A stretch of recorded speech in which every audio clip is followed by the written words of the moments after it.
नमस्कार, मैं हूं पीयूष शर्मा और आप देख रहे हैं नेक्स्ट टाइम न्यूज नेशन। तो बात करते हैं नगर निगम।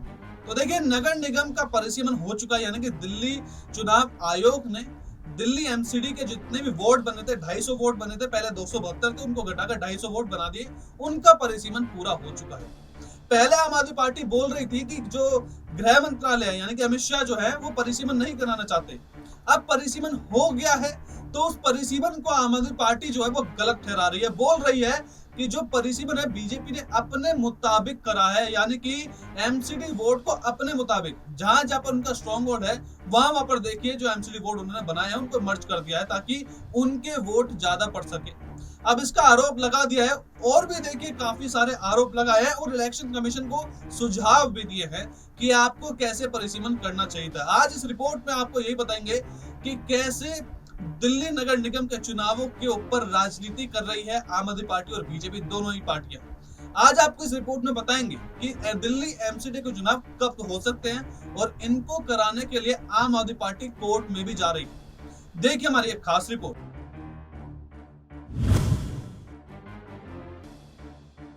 चुनाव आयोग की ड्राफ्ट परिसीमन पर अपनी आपत्ति। दिल्ली नगर निगम वोट परिसीमन के तरीके को आपने अतार्किक और राजनीति से प्रेरित बताया है। आपके एक प्रतिनिधिमंडल ने गुरुवार को राज्य चुनाव आयोग की ड्राफ्ट परिसीमन पर अपनी आपत्ति और सुझाव सौंपे हैं। इस दौरान आप विधायक सौरभ भारद्वाज, एमसीडी प्रभारी दुर्गेश पाठक समेत अन्य मौजूद रहे थे। प्रतिनिधिमंडल ने आयोग से निगम चुनाव जल्द कराने की मांग की है। दुर्गेश पाठक ने कहा कि आज हम लोग एमसीडी चुनाव को लेकर परिसीमन आयोग से मिले। दिल्ली में जो वोट बनाए गए हैं वहीं कहीं पर 90-95 हजार वोट है और कहीं 30 हजार। समस्या यह है कि हर वोट के लिए एक निश्चित फंड जारी आता है। ऐसे में जहां आबादी अधिक है वहां विकास कार्य प्रभावित होगा। पार्टी ने कहा कि अगर आबादी को बचे वोट में बराबर बांटकर फिर एक वोट खत्म किया जाता तो वोट के अंदर आबादी को लेकर इतना बड़ा अंतर नहीं आता। यह आपत्ति जताई। पार्टी का कहना है कि राज्य चुनाव आयोग की ओर से 2011 की जनगणना जनसंख्या आंकड़ों को परिसीमन का आधार बनाया गया। उनके अनुसार दिल्ली की आबादी 1.64 करोड़ के अधिक है। इसका मतलब कि दिल्ली के 250 वार्डों की औसत जनसंख्या 65,674 होनी चाहिए।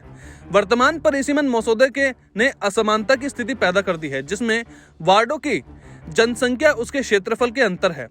उदाहरण के लिए मयूर विहार फेस 1 वार्ड में आबादी 93,381 है, जबकि चांदनी चौक में 35,509 है। पार्टी नेताओं का कहना है कि प्रत्येक वार्ड के लिए समान फंड दिया जाता है, जबकि इन वार्डों में जनसंख्या 35,000 से 90,000 तक है। कम आय वार्ड में आबादी बढ़ाई। आपका कहना है कि कम आय वाले वार्ड में आबादी बढ़ाकर उन्होंने अंधेरे में धकेल दिया है। उदाहरण के तौर पर ग्रेटर कैलाश विधानसभा क्षेत्र में सीआर पार्क, ग्रेटर कैलाश और चिराग दिल्ली 3 वार्ड हैं। वार्डों की संख्या ज्यों की तो है, जबकि एरिया को एक वार्ड से दूसरे वार्ड में स्थानांतरित कर दिया गया है। परिसीमन से पहले वार्डों की आबादी 60,000 थी। ग्रेटर कैलाश वार्ड की आबादी 60,633 थी, लेकिन अब इसे घटाकर 45,174 कर दिया गया है। आज हम लोग एमसीडी चुनाव को लेकर जो डिलिमिटेशन कमेटी है उनसे मिले, और हमने उनको कुछ जो फीडबैक रहे हैं फर्स्ट ड्राफ्ट का, उसका ड्राफ्ट का हमने फीडबैक दिया। मेनली 2 चीज़ें थी। पहली तो यह है कि पूरे दिल्ली के अंदर जो वार्ड बनाए गए हैं, कहीं पे 90-95 हज़ार वोट हैं, कहीं पे 30 हज़ार वोट हैं। ऐसे में एक ही हर एक वार्ड के लिए एक बड़ी निश्चित रूप से फंड आती है। ऐसे में लोगों को गवर्नेंस में बड़ी दिक्कत आएगी। तो हमने कहा कि इसका एक तरीका बनाइए जिसके अंदर हर एक वार्ड के अंदर एक लिमिटेड पॉपुलेशन हो, जिससे जो भी काउंसलर चुना जाए वो उनको सर्व कर सके अच्छे से। दूसरा, कई जगहों पे आइलैंड बना दिए गए हैं, एक उस वार्ड के उस लोकेशन का कोई लेना देना नहीं है। तीसरा, कई जगहों पे नामों में फ़र्क है। तो हमने सारा ड्राफ्ट बना के उनको दिया है, और साथ ही साथ हमने उनसे भी ये भी बात मांग की है कि भाई आप जल्द से जल्द चुनाव कराएं, क्योंकि चुनाव बहुत ज़रूरी है और दिल्ली की जनता बड़ी परेशान है।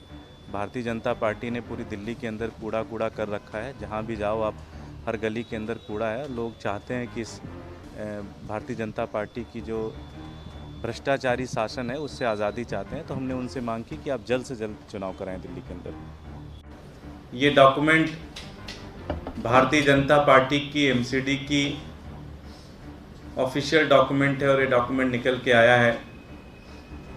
इस डॉक्यूमेंट में हर एक बच्चे को लगभग 1100 रुपये मिलते हैं अपनी बेसिक चीज़ों के लिए, जैसे ड्रेस है, कपड़े हैं, स्वेटर हैं, जूते हैं, टाई है, नोट्स बुक हैं, स्कूल बुक हैं, स्कूल बैग हैं, इन सब चीज़ों के लिए उनको 1100 रुपये ग्रांट मिलता है। और 1100 रुपये ग्रांट सीधे सीधे बच्चों को दिया जाता है और उनसे अपेक्षा की जाती है कि वो सारा सामान खरीद लेंगे। दुर्भाग्य की बात यह है कि एमसीडी ने रिटर्न में ये मना कर दिया कि हम रुपए नहीं देंगे। मुझे लगता है कि हिंदुस्तान के इतिहास में हर राज्य के अंदर सरकारें चल रही हैं, हर राज्य के अंदर निगम के स्कूल चल रहे हैं। भारतीय जनता पार्टी की एमसीडी पहली ऐसी सरकार होगी, पहली ऐसी निगम होगी जिन्होंने रिटर्न में लिख के दे दिया कि वो बच्चों को बेसिक सुविधाएं देने के खिलाफ हैं, वो बच्चों को बेसिक सुविधाएं नहीं देंगे। इससे ये पता चलता है कि एजुकेशन उनकी प्रायोरिटी में कहीं नहीं है। आप पार्षदों को 1-1 करोड़ रुपए देते हैं, आप पार्षदों को 2-2 करोड़ रुपए देते हैं, तब आपके फंड के ऊपर कोई प्रभाव नहीं पड़ता। लेकिन जो 10 लाख बच्चे, और आपको पता है कि एमसीडी के अंदर रिक्शा चलाने वाले का बच्चा जाता है, बस चलाने वाले लोग जाते हैं, टैक्सी चलाने वाले, जो दिल्ली का सबसे गरीब व्यक्ति है, जो हमारी सबसे लाइन में सबसे आखिरी पंक्ति वाला जो आदमी है, उसके बच्चे जाते हैं एमसीडी के स्कूलों के अंदर। और वहाँ पे अगर आप मूलभूत सुविधाओं के लिए मना करेंगे तो बच्चे कैसे पढ़ेंगे और किस तरह से पढ़ेंगे।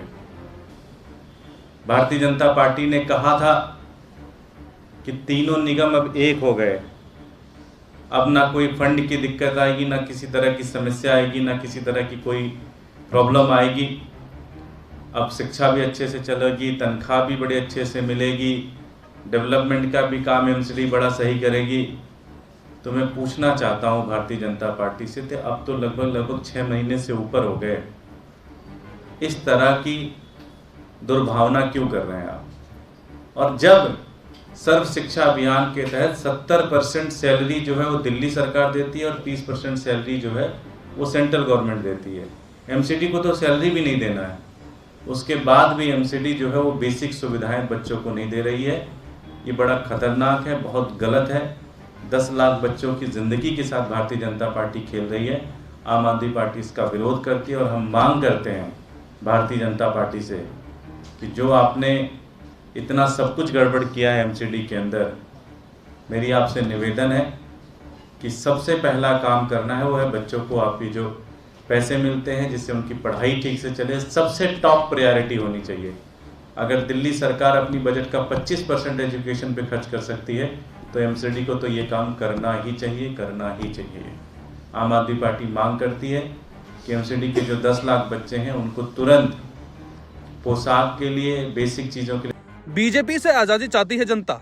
आम आदमी पार्टी के विधायक एवं एमसीडी प्रभारी दुर्गेश पाठक ने कहा कि आज हम लोग एमसीडी चुनाव को लेकर परिसीमन आयोग से मिले। हमने उन्हें पहले ड्राफ्ट की फीडबैक दिया। विशेष रूप से 2 मुद्दे थे। पहला, पूरी दिल्ली जो वोट बनाए गए हैं, कहीं पर 90-95 वोट है और कहीं पर 30,000 वोट है। तो समस्या यह है कि हर वोट के लिए एक निश्चित फंड राशि आता है। ऐसे में लोगों को शासन में बहुत दिक्कत आएगी। हमने कहा कि इसका एक तरीका बनाइए, एक सीमित आबादी वाले जिससे भी जो पार्षद चुना जाए वह अपनी जिम्मेदारियों को अच्छे से निभा सके। दूसरा, कई जगहों पर आइलैंड बना दिए गए हैं जिनसे किसी वोट का कोई लेना देना नहीं है। इनके अलावा एक और मुद्दा शामिल किया गया है कि कई जगहों के नामों में फर्क है। इन्हीं सब चीजों को लेकर हमने परिसीमन आयोग को ड्राफ्ट बना कर दिया है। साथ ही उसमें उनसे भी यह मांग की है कि जल्द से जल्द चुनाव कराए जाएं, क्योंकि दिल्ली की जनता बहुत परेशान है। भारतीय जनता पार्टी ने पूरी दिल्ली में कूड़ा कर रखा है। जहां भी जाओ हर गली में कूड़ा है। इसलिए लोग भाजपा के भ्रष्टाचारी शासन से आजादी चाहते हैं।